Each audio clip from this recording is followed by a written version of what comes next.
Land of Illusion is one of many platformers starring Mickey Mouse as the main playable character, and one of 3 such releases for the Sega Master System.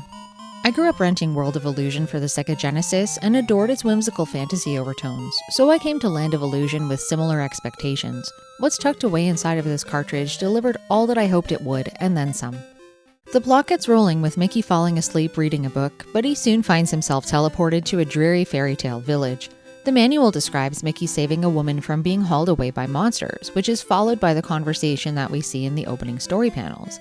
On their own, the panels only fill in bits and pieces of the overall plot, but the manual does elaborate on the direness of the situation at hand.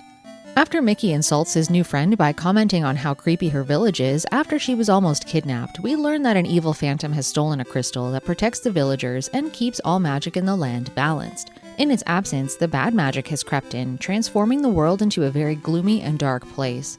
The Phantom, of course, lives in an evil castle in the clouds, far out of the reach of the average adventurer, and Mickey vows to travel there and retrieve the crystal. As cliché as the game's storyline sounds, Land of Illusion is far ahead of many other platformers of the day in quite a few ways. For one, it's absolutely gorgeous. The Master System offered striking visuals for the 8-bit generation, and every single stage here just drips with colorful personality.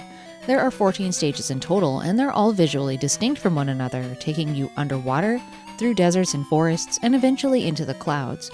I appreciated how animated some of these places were, like flowers opening up to reveal secrets in the flower field stage, or how the wind pulls on Mickey's body and clothes while he's hanging off of a ladder. There's so much to marvel at in the incredible detail of not only the landscapes themselves, but also the characters that fill them.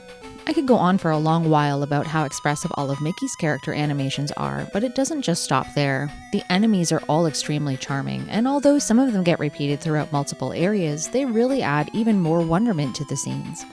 Some of my favorites were these sad ghosts that perpetually haunt a small patch of an indoor space, or these adorable cacti that try to deflate your heroic spirit. Even a little mound of sand has enough character to catch your attention and make you smile. The entire visual experience of Land of Illusion is arguably unparalleled by most other games on the system. Level design also goes above and beyond what was expected at the time. There's a goal to reach at the end of each area, but the journey there can be as direct or as detour-filled as you please. To a keen eye, there will be a few inaccessible things that you might notice the first time through a new stage, like ledges just beyond your grasp or paths that are too small to fit into in your current state. As the adventure progresses, Mickey will be given magical items by his friends once they've been rescued from captivity after defeating different bosses. Things like the rope or the shrinking potion make hard-to-reach areas of already completed stages accessible for the first time, encouraging players to backtrack and really investigate thoroughly. This was relatively novel at the time, and in later games like Mega Man X, for example, this mechanic became a staple in terms of game design. In Land of Illusion, the stakes aren't too high, with benefits being an increase to your overall score or uncovering hidden stars that can lengthen Mickey's health bar. The stars are also a form of a collectible, with one hidden in each stage, and how many you find throughout the game are showcased to you as a badge of honor after you complete the adventure.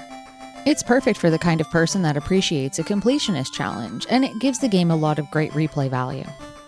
While you have your eyes peeled hunting for secrets, Land of Illusion will also test your skills with its puzzle-centric stage mechanics. Many of these revolve around blocks or other objects that Mickey can move or throw, but every level has additional gimmicks that you'll need to master to get through. Stepping on switches to control the direction of a screen scroll, outrunning an auto-scrolling spike wall, quickly stacking blocks to create a new path, or running away from deadly boulders are just a few of the things that you'll come up against. Changing things up this often throughout the 14 stages kept things feeling fresh, but sometimes I just wanted to play through a level without the bother of a new obstacle to learn hanging over my head. It was in these moments that I really wished for a bit more continuity in the gameplay. Lots of games build upon skills that you learn early on, letting you practice them and apply them in more difficult situations later. Here, since every stage hands you something completely different, you never really get the chance to get better at any one particular thing. I felt ill-prepared for later levels that were highly focused on well-timed throwing or perfect platforming in really tough auto-scrolling areas. And at least for me, this is where the game's true difficulty started to emerge. It wasn't only that I couldn't adapt quickly enough to all of these brand new problems each time I moved somewhere new on the overworld map, but I also didn't get to practice the basics enough, making the experience more frustrating than other games that build up incrementally as you play. That said, just below the surface of this cheery little adventure is actually a test of skill and might, especially for someone playing Land of Illusion for the first time. When you don't know where to go or what to do to progress in a level, it's guaranteed that Mickey's perma-smile will be ripped away by the Grim Reaper again and again while trying out new things. I grew weary of getting my pants burned off by the creeping fire a billion times, or running out of air trying to figure out where to go in the more complex water sections. Even something as simple as opening a chest with life-saving cake inside is impossible if you don't think the solution through, and too many mistakes like that catch up with you very quickly. This game is definitely all about trial and error and memorizing different sections to formulate a plan, and once you aren't being caught by surprise around every corner, it finally starts to feel fun. While Mickey generally controls well, making long jumps was often unpredictable. There's no run ability, so you have to walk as far as possible to an edge and hope that you'll make it to the other side. In my experience, most of the time I didn't. I usually ended up getting hurt and using my invincibility to run across the rest of an obstacle rather than performing the jumps as intended. This wasn't a problem so much when my health bar got longer, but initially when I only had 2 stars to my name, I died a lot. The bounce attack's also really hard to control. It ricochets Mickey sky high, so it's tricky to move fast or precisely in times where that's necessary, like in auto-scrolling sections where you have to butt bounce blocks to destroy them to clear a path, and one mistake can cost you your life. I can't tell you how many times I got squashed by the screen's edge because I couldn't execute these things fast enough. Boss encounters in Land of Illusion were all over the place in terms of challenge. Most of these had you throwing an object or hopping on them a few times to send them into the next life, but of the bunch, the crab boss came out of nowhere to stonewall my progress for a while. Mickey moves pretty slowly in the water, and the window to inflict damage on this guy is really small. I left my barrel in the wrong spot, or got swept into the whirlpool a bunch, and most of the time I couldn't get out of the crab's way. On top of all this, there's also Mickey's air meter to monitor. It was a mess compared to something as simple as him booping a deck of cards to death with a smile plastered on his face at a different juncture. Even the final boss didn't give me as much trouble as the crab did, and I was glad to put it all behind me once I finally cleared it.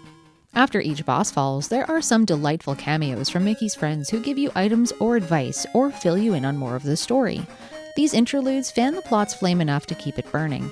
Another really nice touch was how details on the overworld map change after speaking to them, or sometimes just after finishing a regular stage. New paths or different details can appear, like the fire turning on in one of the castles, or flowers appearing. These were some of the many endearing points that drew me in from start to finish.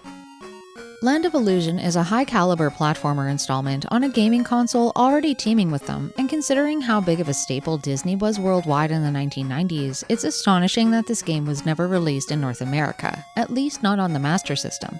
It did get a Game Gear port, but it's sad to know that most people here have never had the opportunity to take in this game on the big screen. It was very well received as a sequel to Castle of Illusion, with the exception of this one Sega Power review that complained that Sega ruined the game by giving players unlimited continues to finish it. If that's the worst thing someone can come up with against this entire experience, I'd say that's pretty good.